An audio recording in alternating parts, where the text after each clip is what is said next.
future, we are hoping that these two will become a breeding pair for us.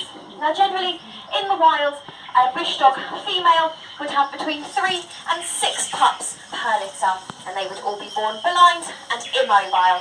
And so the rest of the pack would come together to help protect and raise the young as a whole. So in the wild, a bush dog pack would generally consist of a breeding female, a breeding male, and their offspring. And one pack can contain up to 12 individuals. Now bush dogs will communicate with each other using a series of very high-pitched vocalisations. And they do this when you're doing things such as feeding, sleeping and hunting together. Now when bush dogs do go hunting, they would generally hunt in areas of quite thick overgrowth, which as you can imagine does limit their vision somewhat. So these high-pitched vocalisations are super important in these situations.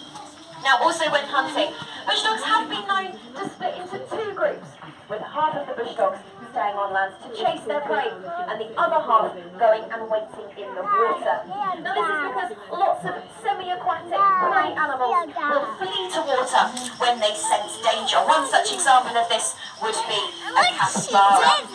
Now, bush dogs are also semi-aquatic. So boys and girls, does anybody know what semi-aquatic might be? Any guesses? Shout them out for me. What do you think? Yeah? Fantastic. It means exactly that. That they can live partly on land and also partly in the water. So to help them do this, bush dogs actually have slightly webbed feet, which means that they are able to wade through the water and not get stuck in the mud, which as you can imagine is also very useful when hunting your prey. Now another common characteristic of semi-aquatic mammals is that their eyes, ears and nose are set in an almost straight line, very close to the top of their head. And this is because when they are in the water, it means they can be almost completely submerged and still see, hear and breathe properly, which is also very useful for when they go hunting. Now as you can see, our bush dogs do have their own little pool in their enclosure, so they are able to take a little swim whenever they feel like it. So if you come back again today, you might be lucky enough to see them taking a little dip in their pool. Now as you can see, our bush dogs are quite small animals. They measure just 30 centimetres tall. But when they are working together as a pack, they can take down prey as large as capybara, peccaries or even rhea.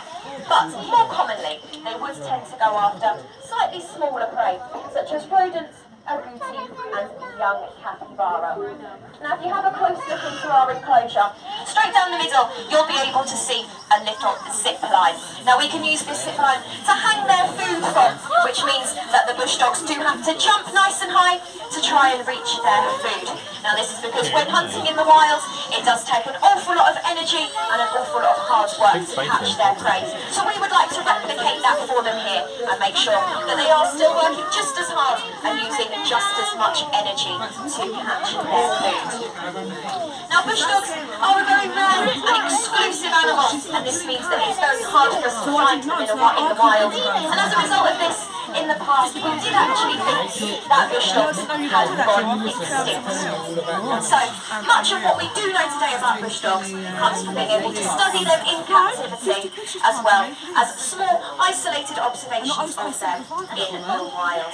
So boys and girls, I hope you've enjoyed having a good look at our bush dogs today. I hope you've learned a little something new about them as well. Thank you so much for joining us down at Trail of the Geese. If you do have any questions, myself and our keeper will be here for a few more moments. So do please feel free to come over and ask.